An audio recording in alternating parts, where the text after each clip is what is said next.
de darles primaria, secundaria, salud, etcétera, a miles de mexicanos que cuando llega su momento de entrar a la fuerza de trabajo se van a los Estados Unidos.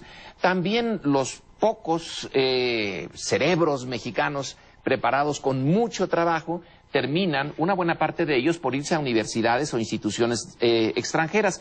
Estamos en un elemento más o una fórmula quizá muy perversa del mismo fenómeno. Se preparan, pero no sirven a la sociedad, sino o se van o de plano la atacan. Otro es esta situación de la multiplicación, dices, José Antonio, puede ser positiva, pero cuando tú hablas de la multiplicación de los productores, pero no de la multiplicación de las fuerzas encargadas de la violencia dentro del narco.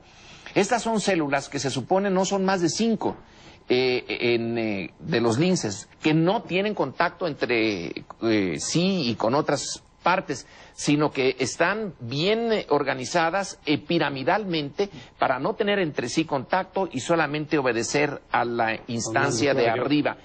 Es una técnica de las guerrillas, claro. Es una técnica de la insurgencia desde hace mucho tiempo. Entonces la narcoinsurgencia es un fenómeno que realmente tenemos encima y que es preocupante. Ojalá fueran nada más los productores, pero son la violencia organizada y muy bien organizada. Sí, hay un pleito territorial, por lo menos la tuta, este individuo Servando, ¿cómo se llama?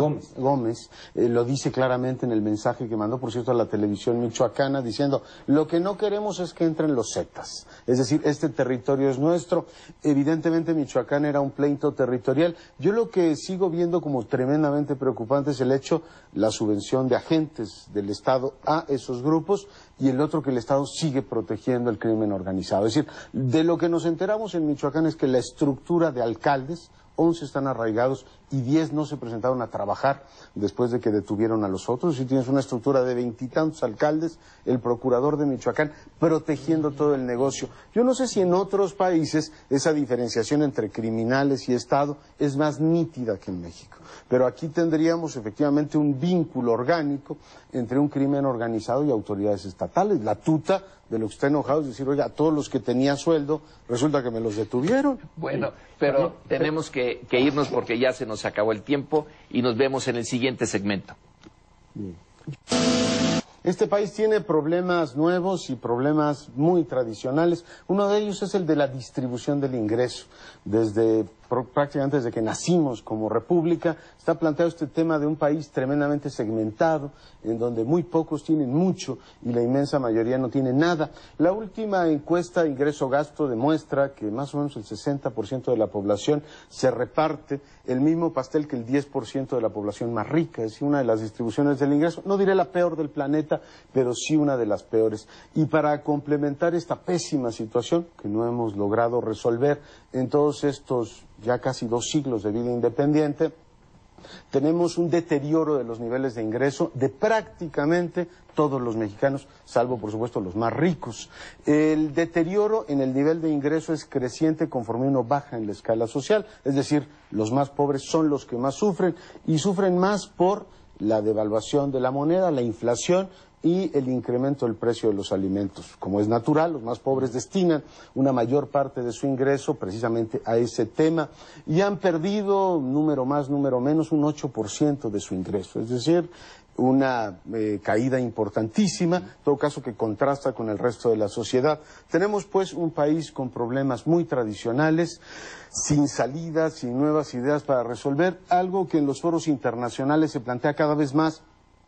Y no lo digo por una cuestión moral, sino por la viabilidad misma de, déjenme llamarlo así, el capitalismo mexicano, un mínimo elemento de cohesión social. Es decir, que la distancia entre los que integramos esta sociedad no sea tan enorme como la que tenemos en México, que no solamente es ofensiva desde el punto de vista moral, socialmente me pregunto cómo tanta gente se hace. Además, la pregunta de, oiga, ¿es viable una sociedad en donde hay tanta distancia entre unos y otros? En fin, tenemos una reproducción de los mecanismos de la pobreza y una reproducción también de una riqueza que por supuesto en contraste con lo que hay en la base es absolutamente insolente. Yo quisiera felicitarnos por un hecho dentro de esta desgracia, y es el que la institución encargada de recabar las cifras nos las dé de esa manera, sin que las haya aparentemente maquillado. Son unas cifras que es una institución del gobierno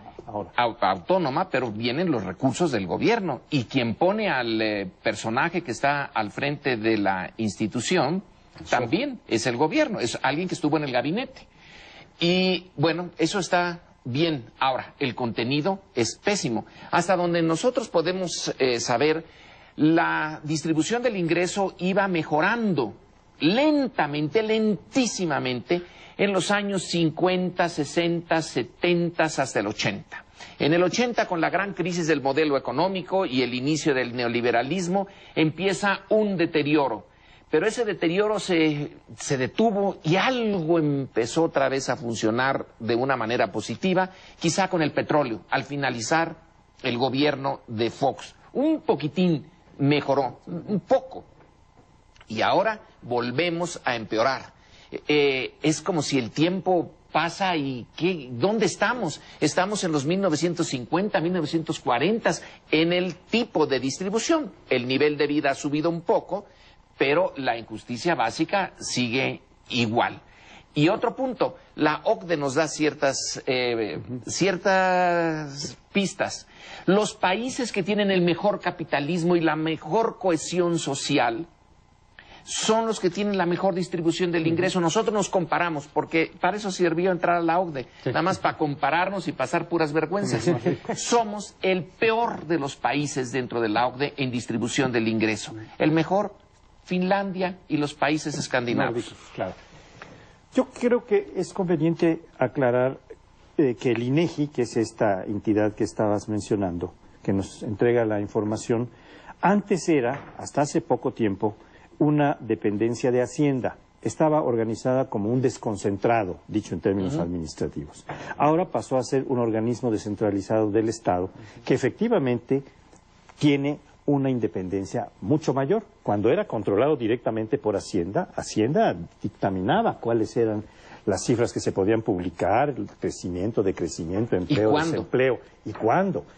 Ahora tenemos una etapa en la que está apareciendo un poco más de autonomía. Sin embargo, no es una autonomía absoluta, en ningún caso. Ni la autonomía de la UNAM, ni la autonomía del IFE, ninguna es absoluta. Siempre se tienen que mover en ciertos marcos del poder político y de la ley en la que están organizados. ¿Es autonomía técnica para hacer esa encuesta? Es una autonomía técnica, pero está declarada como tal, siendo una figura de órgano descentralizado en lugar de desconcentrado como era antes. Bueno, eso es una aclaración. La otra es que yo creo que hay que ver estos factores que están trayendo la crisis económica como varios, aunque puedan ponerse juntos. Está aumentando el desempleo de manera tremenda, están reduciéndose las remesas de los Estados Unidos en una porción altísima, ¿verdad?, de más de $1,000 millones en el primer trimestre, dejaron de llegar. Está bajando mucho el turismo, que era una de nuestras fuentes de aprovisionamiento, la tercera más importante. Y por otra parte, está habiendo una captación mucho menor, se habla de una quinta parte de menos captación de impuestos, en general de contribuciones de la sociedad al Estado, con lo cual vamos a tener una incapacidad para atender la salud, la educación, el combate al delito, etcétera. O sea, la crisis se está multiplicando y hay que verla proveniente de diversos factores, no de uno solo, ¿no? Yo creo que es importante. Sumado a esto está la crisis internacional. Hoy, por ejemplo, venían una serie de notas que se referían no solo en la prensa, quiero decir, no solo a la cuestión internacional, sino, por ejemplo, al IPAB, que está reclamando mayores aportaciones porque no le alcanza con las que le asignaron en el presupuesto. Entonces, este va a ser uno de los grandes retos para el presupuesto que se empezará a analizar en septiembre del año entrante. Bueno, volviendo a la cuestión de la distribución del ingreso, que ciertamente en México hemos sido tradicionalmente de los países más injustos. Ocupamos el lugar número 15 de abajo hacia arriba, a lo mejor ahora estaremos más abajo, en el 13 o en el 12, no sé, con esta nueva redistribución negativa del ingreso, pero siempre ha sido un tema estructural desde hace siglos, porque mencionabas, Lorenzo, que algunos de los países escandinavos son de los que mejor distribución del ingreso tienen. Por cierto que también Japón es uno de los países pues, con el añadido de que su población es